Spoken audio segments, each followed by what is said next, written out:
అందరికీ నమస్కారం. ఈరోజు లీగల్గా దేశంలోనే చాలా పేరెన్నికైనటువంటి డిఎంకే రాజ్యసభ ఎంపీ విల్సన్ గారు వచ్చారు. ఆయన ఎన్నో బీసీల సమస్యల మీద మరి కేసులు ఆయన సుప్రీంకోర్టులో వాదించి గెలిచారు. ఓ రకంగా చెప్పాలంటే భారతదేశంలో ఓబీసీ మూమెంట్కి, సోషల్ జస్టిస్ మూమెంట్కి విల్సన్ గారు పెద్ద ఆశాకిరణం. వారిని స్వాగతిస్తున్నాం. Sir, I told them that you are our hope for social justice movement as far as legal aspects are concern.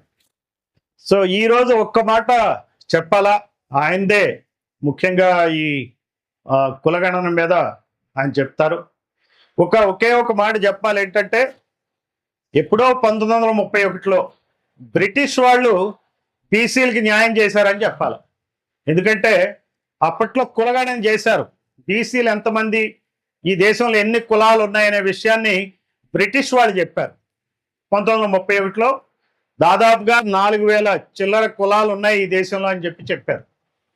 Nehru హయాంలో నెహ్రూ చాలా మంచి నాయకుడు, కానీ బీసీలకు మాత్రం తీవ్రమైన అన్యాయం చేశాడు.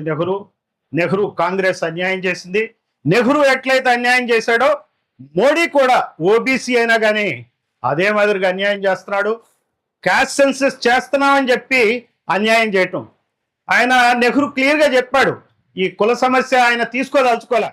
అప్పుడు స్వాతంత్రోద్యమ కాలంలో మరి ఆ పరిస్థితులు వేరు. అందరం కలిసి ఉండాలా, దేశం ముందుకెళ్ళాలా అనే దృష్టితో ఆయన చాలా ఆదర్శవంతంగా ఆలోచించి చెప్పాడు. ఆయన స్టేట్స్మెన్. ఏం చెప్పాడు అదే చేశాడు, ఏం చేశాడు అదే చెప్పాడు. అదే మోడీ నెహ్రూని విమర్శిస్తూనే ఉంటాడు. నెహ్రూ చేయలేదంటాడు, కాంగ్రెస్ ప్రభుత్వం చేయలేదంటాడు. చేయలేదందు వాస్తవమే. ఈయన చేస్తానంటూ అన్యాయం చేస్తున్నాడు బీసీలకి. ఈ రోజున ఏం అడుగుతున్నాం, బీసీలు ఏం అడుగుతున్నారు, ఎస్సీలకి ఎస్టీలకి ఎట్లయితే కులాలను మీరు పేర్లు రాస్తున్నారు బ్రిటిష్ కాలం నుంచి ఇప్పుడు కూడా నడుస్తుంది. ఎస్సీ రేపొద్దున ఒక ఎన్యూమరేటర్ సెన్సస్ అప్పుడు మన ఇంటికి వస్తే నేను ఎస్సీ అని చెప్పంగానే ఒక డ్రాప్ డౌన్ ఉంటుంది. అక్కడ నొక్కంగానే నీదేం కులం, మాలనా మాదిగనా అని అడిగితే మాల అంటే మాల క్లిక్ చేస్తాడు, అయిపోయినట్టు రికార్డ్ అవుతుంది. అదే కులం యూపీలోకి వెళ్తే మీదేం కులం అంటే అరుంధతి అనా మాలనా అంటే పాసి అంటారు. అక్కడ పాసి నొక్కితే పాసి రికార్డ్ అవుతుంది. అదే తమిళనాడులో అదే మాల కులాన్ని ఇంకో పేరుతో పిలుస్తారు. అక్కడ కూడా దాన్ని నొక్కితే ఆటోమేటిక్గా కంప్యూటర్లోకి వెళ్ళిపోతుంది. అదే మాదిరిగా ఎస్టీలకు కూడా జరుగుతూ ఉంది బ్రిటిష్ కాలం నుంచి. మరి ఈ రోజున బీసీలకు ఎందుకు చేయరండి చెప్పండి నాకు. బీసీల కులాలన్నీ లిస్టెడ్ ఉన్నాయి మన దగ్గర. మరి బీసీబీ సీరియల్ నెంబర్ 8 అంటే కుమ్మరి అని అర్థం, క్లియర్గా తెలిసిపోతుంది. తెలంగాణలో అయినా ఆంధ్రాలో అయినా ఈ కులం పద్మశాలి అంటే ఫలానా నంబరు ఫలానా కేటగిరీ అని వస్తుంది. అదే పెట్టమంటున్నాం. ఇప్పుడు మనం ఉన్నదే పెట్టమంటున్నాం, లేనిది పెట్టమంటలేదు కదా. ఎందుకు పెట్టదు చెప్పండి. ఇక్కడ ఉన్నటువంటి బీజేపీ కిషన్ రెడ్డి ఏం చేస్తున్నాడు, బండి సంజయ్ బీసీ అయి ఉండి ఏం చేస్తున్నాడు చెప్పండి. డ్రాప్ డౌన్ చేయాలి కదా. ఇదే విధంగా చేయడానికి ఏం కష్టం. ఏ రాష్ట్రానికి ఆ రాష్ట్రం. బీసీ కులాలు ఎన్ని ఉంటాయండి?